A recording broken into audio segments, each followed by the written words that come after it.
Sering kali sudah kita baca ayat ini dan senantiasa biar lain mengingatkan pada setiap kita orang yang percaya bahwasanya kita ini adalah orang yang harusnya dihukum, yang harusnya ada di bawah untuk penghukuman, tetapi karena Kristus telah mati bagi kita, maka setiap dosa pelanggaran kita telah dihapuskan, bahkan dibebaskan dari untuk hukum dosa dan hukum maut. Pasal 5, Roma pasal 5 ayat 12. Kita baca dulu ayatnya yang ke-12. Ya, Roma pasal 5 ayat 12. Kita baca 1, 2, 3. Sebab itu sama seperti dosa telah masuk ke dalam dunia oleh satu orang, dan oleh dosa itu juga maut, demikian maut itu telah menjalar kepada semua orang, karena semua orang telah berbuat dosa. Ya, jadi semua orang telah berbuat dosa. Ini karena Rasul Paulus sering menuliskan ini, dikatakan semua orang telah berbuat dosa dan telah kehilangan kemuliaan Allah. Tidak ada yang benar, seorang pun tidak. Nah, jadi tidak ada yang benar, satu pun tidak ada yang benar. Tidak ada yang bisa membenarkan dirinya dengan cara apapun, ya kan? Apalagi yang menyatakannya adalah Tuhan sendiri.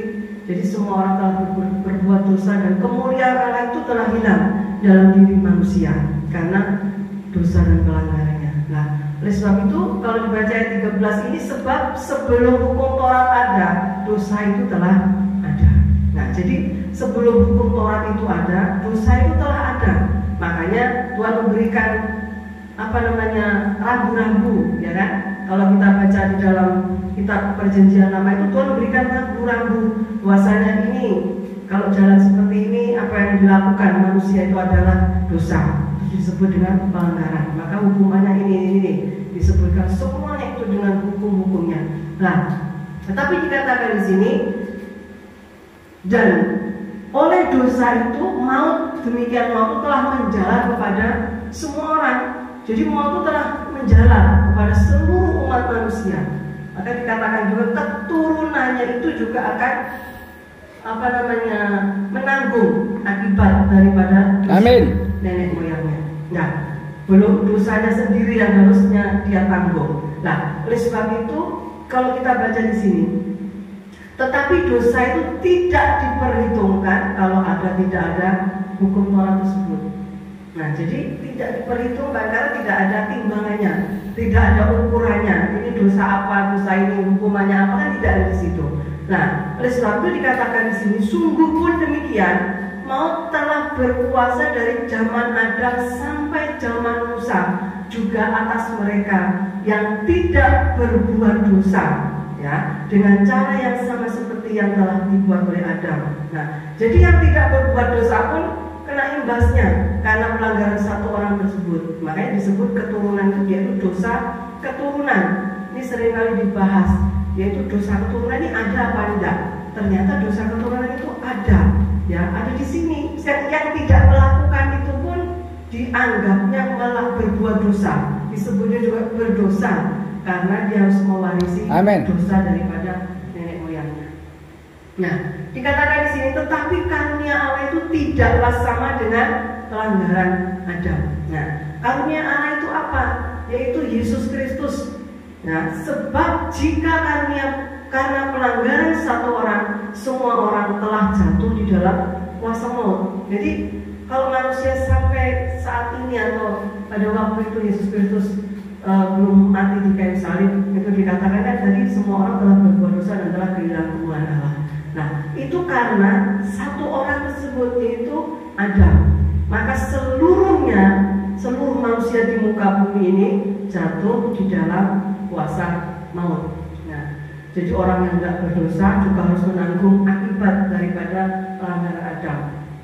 Nah, sebab itu jauh lebih besar lagi, ya, jauh lebih besar lagi kasih karunia Allah dan karunia-Nya yang dilimpahkannya atas semua orang, satu orang, yaitu Yesus Kristus. Nah, jadi jauh lebih besar lagi kasih Allah itu daripada dosa Adam, daripada dosa yang dibuat oleh Adam, yang sebenarnya dosanya itu yang besar, tapi karunia Allah itu lebih besar, kasih Allah itu lebih besar. Makanya Rasul Paulus katakan apa? Ialah Tuhan itu memberikan kepada kita itu untuk hati yang mampu memahami, pemikiran yang sanggup memahami dalamnya lebarnya kasih Allah itu bagi kita dan melampaui segala pemikiran manusia. Itu adalah kasih Allah. Ya, tidak mungkin, karena dikatakan tidak mungkin orang mau mati untuk orang yang berbuat dosa, itu nggak ada. Untuk orang berbuat dosa itu tidak ada, tetapi untuk orang baik, mungkin untuk orang yang suka memberi atau orang baik untuk memberikan apa, terus dia mau berkorban untuk ini, mungkin mau. Tetapi untuk orang berdosa yang harusnya orang tersebut memang harusnya menanggung hukumannya sendiri, tetapi Yesus Kristus sudah menanggungnya ketika dia mati di kayu salib. Amin. Dan kasih karunia itu tidak berimbangan. Ini jelas. Kalau ditimbang antara dosa Adam dengan kasih karunia Allah yang ketika Yesus Kristus mati di kayu salib, itu sama sekali tidak berimbangan.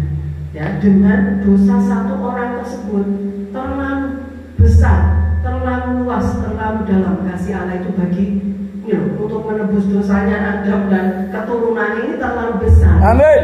Dosanya kasih Allah itu terlalu besar. Nah, oleh sebab itu, sebab penghakiman atas satu pelanggaran itu telah mengakibatkan penghukuman.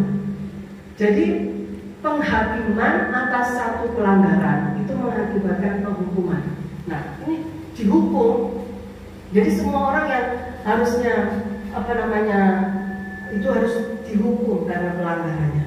Nah, tetapi penganugerahan karunia atas banyak pelanggaran itu mengakibatkan pembenaran. Jadi semua ini adalah dibenarkan karena percaya kepada Yesus Kristus Tuhan. Nah, ini adalah firman Tuhan pada siang hari ini. Biarlah semua ini boleh menjadi berkat bagi kita semua. Amin.